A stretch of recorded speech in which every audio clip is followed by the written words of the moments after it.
बिस्मिल्लाहिर्रहमानिर्रहीम। आज हम जिस बुक की बात करने वाले हैं it is one of the greatest book of all times, think and grow rich. इस बुक के ऑथर नेपोलियन हिल हैं जो कि एक जर्नलिस्ट और राइटर थे और फॉर्चुनेटली इन्हें मौका मिल गया था अपने वक्त के सबसे अमीर शख्स एंड्रियो कार्नेगी का इंटरव्यू लेने का। इंटरव्यू के दौरान ही कार्नेगी ने नेपोलियन के सामने एक सीरियस प्रपोजल रखा और कहा कि बहुत से लोग सक्सेसफुल बनने के चक्रों में नाकाम होने वाले हैं, जबकि रियलिटी में सक्सेसफुल बनने के असूल सबके लिए सेम है, यूनिवर्सल हैं, लेकिन वो एक डॉक्यूमेंटेड या बुक की फॉर्म में नहीं है, जिसकी वजह से लोगों की इन प्रिंसिपल्स तक रसाई मुश्किल है। तो मैं चाहता हूं कि तुम दुनिया के सक्सेसफुल लोगों के इंटरव्यू लो और उनके विजडम और नॉलेज को एक बुक की फॉर्म दो, ताकि लोग इसे पढ़कर जल्दी कामयाब हो सकें। और इस काम के लिए मैं तुम्हारा कांटेक्ट दुनिया के अमीर लोगों से करवाऊंगा और सिर्फ ट्रैवलिंग के पैसे दूंगा। नेपोलियन ने यह ऑफर एक्सेप्ट की और कमोबेश 20 साल रिसर्च की और 500 से भी ज़्यादा अमीर तरीन लोगों के इंटरव्यू लिए, जिनमें John D Rockefeller, एंड्रियो Carnegie, Henry Ford और एडिसन शामिल थे, और एक कमाल की बुक लिखी। और ये बुक अमीर बनने और सक्सेसफुल होने के मौजू पर लिखी जाने वाली पहली किताब थी, और इसमें मौजूद प्रिंसिपल आज भी उतने ही कारआमद हैं जितने 80 साल पहले थे। और आज इसी किताब में मौजूद उन 13 प्रिंसिपल्स के बारे में जानेंगे जिसको नेपोलियन ने अपनी 20 साल रिसर्च का निचोड़ कहा है। और ना सिर्फ जानेंगे बल्कि इनके पीछे मौजूद सीक्रेट को भी अनलॉक करेंगे।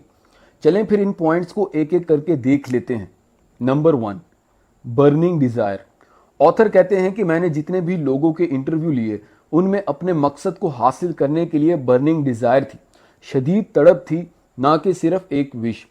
ज़्यादातर लोग सिर्फ विश करते हैं, ख्वाहिश करते हैं कि काश मैं भी अमीर होता और मेरे पास भी एक स्पोर्ट्स कार होती, जबकि दूसरी तरफ एक बर्निंग डिज़ायर रखने वाला शख्स कहता है कि चाहे कुछ भी हो जाए मैं मिलियनेयर बिलियनेयर बन के रहूँगा, और वो बन के भी दिखाते हैं। और इस बर्निंग डिज़ायर को नेपोलियन अपनी बुक में तारिक बिन ज़ियाद की मिसाल देकर समझाते हैं कि उसने अपनी कश्तियां जला दी थीं कि कहीं मेरी फ़ौज की इतनी बड़ी दुश्मन की फ़ौज देखकर जीतने की डिज़ायर कम ना हो जाए। और इनफैक्ट ऐसा करने से वो ना सिर्फ उस फ़ौज को हरा पाया बल्कि फ़ातह स्पेन बनकर लौटा। ऑथर कहते हैं कि हम इस प्रिंसिपल का इस्तेमाल पैसे कमाने के लिए भी कर सकते हैं, और इसकी बर्निंग डिज़ायर अपने अंदर कैसे पैदा करें उसके लिए उन्होंने 6 स्टेप्स बताए हैं। सबसे पहले, fix the amount of money you want to earn. और इस अमाउंट को फिक्स करने के भी 2 तरीके हैं। या तो आप ये डिसाइड करें कि आप पर मंथ कितना कमाना चाहते हैं, 10 लाख, 20 लाख, या फिर ये डिसाइड करें कि आप एक ख़ास एज पर रिटायर होना चाहते हैं और आप चाहते हैं कि उस वक्त मुझे इतना मिलियनेयर और बिलियनेयर होना चाहिए कि मेरी आगे की लाइफ ईजीली गुजर जाएगी।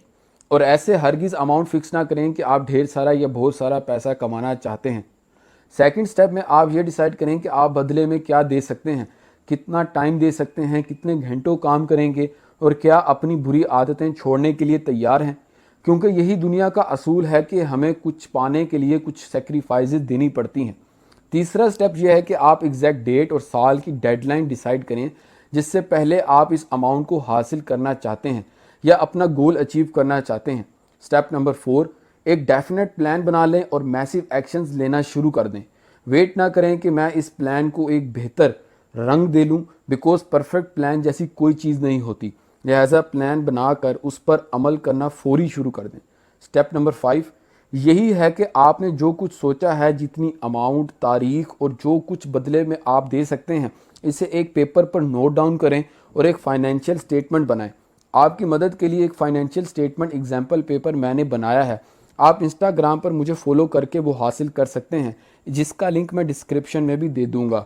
स्टेप 6 ये है कि आपने जो फाइनेंशियल स्टेटमेंट बनाई है उसे कम से कम दिन में 2 बार पढ़ें और अपना मुहासबा करें कि जो प्लान आपने बनाया है उसके लिए क्या आप एक्शंस भी ले रहे हैं या नहीं। चलें अब सेकंड पॉइंट की तरफ चलते हैं, जो कि है फेथ। आप जो कुछ भी अचीव करना चाहते हैं और उसके हवाले से एक स्टेटमेंट तैयार करते हैं, एक प्लान बनाते हैं। अगर आपको उस प्लान और अपने ऊपर फेथ नहीं है, आपको अपने ऊपर पुख्ता यकीन नहीं है, तो कभी वो चीज़ अचीव नहीं कर सकते। अगर आपका प्लान है कि आप बर्गर शॉप खोलना चाहते हैं और आपको डर है कि क्या मेरे बर्गर बिकेंगे, तो याद रखें कि आप कभी कामयाब नहीं हो सकेंगे। ऑथर कहते हैं कि यकीन में इतनी ताकत है कि अगर कोई शख्स पुख्ता यकीन के साथ किसी चीज़ पर अमल करना शुरू करे तो पूरी कायनात उसकी मदद को लपक पड़ती है। Number 3, auto suggestion. ऑथर कहते हैं कि सक्सेसफुल और वेल्थी होने के लिए आपको अपने माइंड को समझना होगा। आपके माइंड के दो पार्ट्स होते हैं, एक कॉन्शियस माइंड और एक सबकॉन्शियस माइंड। और ये सबकॉन्शियस माइंड ही होता है कि जिसकी पावर को समझकर आप वेल्थी और सक्सेसफुल हो सकते हैं और अपना हर किस्म का गोल अचीव कर सकते हैं। आपका सबकॉन्शियस माइंड आपके कॉन्शियस माइंड से कई गुना बड़ा है और पावरफुल है, और इसी को प्रोग्राम कर कर हम सब कुछ अचीव कर सकते हैं। लेकिन इसकी पावर को कैसे हम अपने काबू में करें और इसे प्रोग्राम करें, आपके कॉन्शियस और सबकॉन्शियस माइंड की नेचर के हिसाब से इट्स नॉट ईजी कि हम अपने सबकॉन्शियस माइंड को प्रोग्राम कर लें, बट ये एंटायरली पॉसिबल ज़रूर है। और ये किताब टोटली इसी पर बेस है कि ऐसा कैसे किया जाए। चलिए इसे समझ लेते हैं। बेशक सबकॉन्शियस माइंड बहुत पावरफुल है, लेकिन रहता हर वक्त कॉन्शियस माइंड के कंट्रोल में है। Conscious mind is the master to the subconscious mind. अगर आपको एक एग्जांपल से समझाऊं तो अगर सबकॉन्शियस माइंड एक गार्डन है तो कॉन्शियस माइंड उस बाग का, उस गार्डन का माली है। कॉन्शियस माइंड मुसलसल थॉट्स का बीज आपके सबकॉन्शियस माइंड में बोता रहता है और आपका सबकॉन्शियस माइंड उन बीजों को पौधा बनाकर रियलिटी में ले आता है।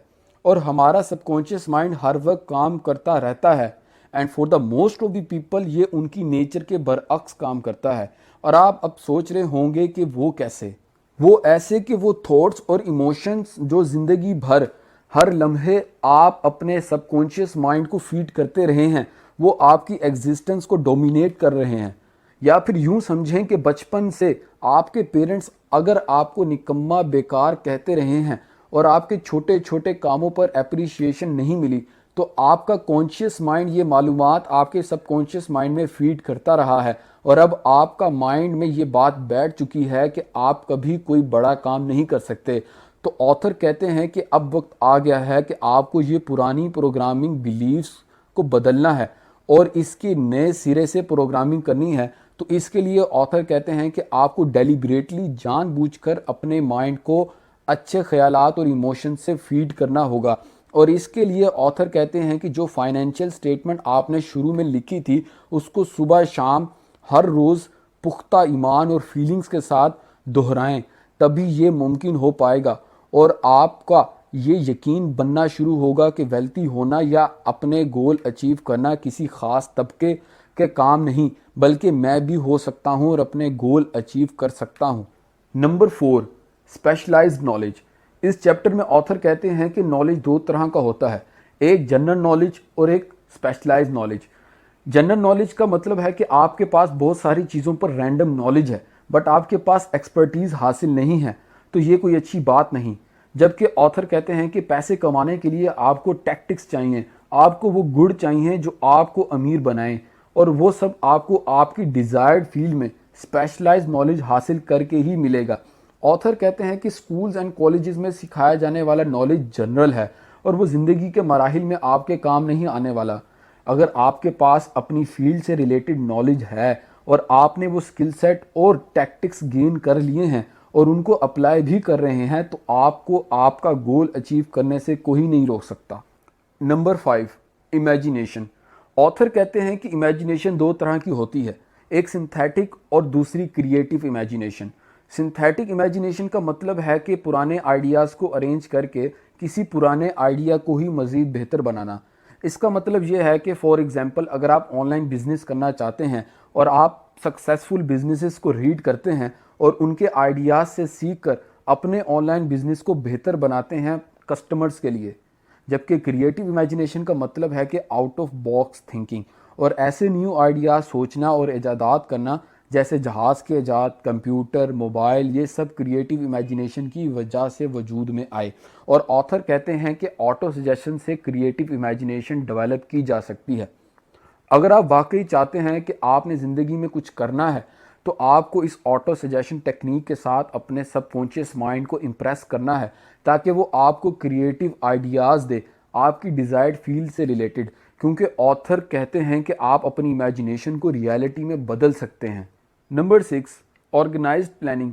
फ़र्ज़ करें कि आप एक बिज़नेस स्टार्ट करना चाहते हैं, लेकिन आपके पास फंड्स नहीं हैं, मगर आप एक जगह जॉब करते हैं और बिजनेस सेट करना आपका गोल है, लेकिन जॉब से हासिल होने वाले पैसों पर आप सारा महीना अय्याशी करते हैं और महीने के आखिरी दिनों में फिर से बिजनेस सेट करने के ख्वाब देखना शुरू कर देते हैं। तो अगर ऐसा करके आप बिजनेस इस्टेब्लिश कर लेंगे तो ये आपकी गलत फहमी है, जबकि आपको अपना बिजनेस गोल अचीव करने के लिए ऑर्गेनाइज्ड प्लानिंग की ज़रूरत है। यानी आप प्रॉपर बजटिंग करें और थोड़ा थोड़ा अपने बिजनेस के लिए सेव करना शुरू करें और यहाँ तक कि आप अपना बिजनेस स्टैब्लिश कर लें। तो नेपोलियन हिल इस बुक के ऑथर कहते हैं कि आपको अपने गोल अचीव करने के लिए एक ऑर्गेनाइज्ड और इंटेलिजेंट प्लानिंग की ज़रूरत है, जो कि आपको लाजमी करनी चाहिए। Number 7, decision.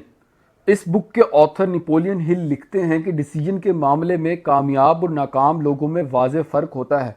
वो ये कि कामयाब लोग डिसीजन लेने के मामले में तेज़ होते हैं और उसे बदलने में स्लो, जबकि दूसरी तरफ नाकाम लोग डिसीजन लेने में स्लो होते हैं क्योंकि वो लोगों की बातों के इन्फ्लुएंस में जल्दी आ जाते हैं और अपने लिए हुए डिसीजंस को जल्दी बदल लेते हैं।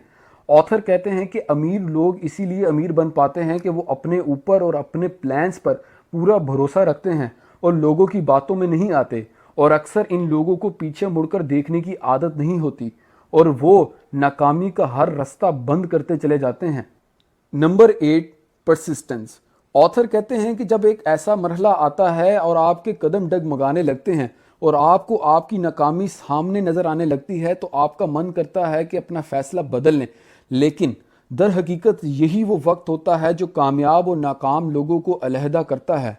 जो लोग डटे रहते हैं और इस्तिकामत से काम लेते हैं वो देर से ही सही लेकिन अपनी मंजिल पर ज़रूर पहुंचते हैं, जबकि हार मान जाने वाले लोग मुस्तकिल अपने कीमती रिसोर्सेज ज़ाया करते रहते हैं। Number 9, power of mastermind. Mastermind का मतलब है कि एक जैसी सोच और सोचने समझने की सलाहियत रखने वाला ग्रुप, और इन सब का मकसद एक हो और ये सब आपको आपके मकसद में कामयाब करवाने के लिए जुट जाएं, आपके साथ मिलकर सोचें, आपके प्लान्स की रुकावटों को दूर करें। ऑथर कहते हैं कि अगर आपके पास ऐसे लोगों का ग्रुप है तो वो आपके पोटेंशियल को कई गुना बढ़ा देगा। Number 10, the mystery of sex transmutation. आपने ये ज़रूर सुना होगा कि एक कामयाब शख्स के पीछे एक औरत का हाथ होता है और इसी तरह एक कामयाब औरत के पीछे एक मर्द का हाथ होता है। इस बुक के ऑथर नेपोलियन हिल कहते हैं कि मर्द और औरत के दरमियान खुदा ने एक कुदरती तौर पर अट्रैक्शन रखी है और जो लोग इस अट्रैक्शन को मोटिवेशन के तौर पर इस्तेमाल करते हैं और बहुत कुछ अचीव करते जाते हैं, और जो लोग इस अट्रैक्शन के पीछे पड़कर अपने आप को ज़ाया कर लेते हैं और कहीं के नहीं रहते। Point number 11, subconscious mind. Author कहते हैं कि हमारे माइंड में 2 किस्म की सोचें आती हैं, पॉजिटिव और नेगेटिव, लेकिन ये बैक वक्त आपके माइंड को कंट्रोल करें ऐसा नहीं हो सकता। या तो आपका सबकॉन्शियस माइंड पॉजिटिव थॉट्स को ब्रेन पर डोमिनेट करवाता है या फिर नेगेटिव। ऑथर कहते हैं कि हमें पॉजिटिव थॉट्स को डोमिनेट करवाने के लिए अपने सबकॉन्शियस माइंड का खास ख्याल रखना पड़ता है, और इस पर हम पॉइंट नंबर 2 ऑटो सजेशन में बात कर चुके हैं। Point number 12, the brain.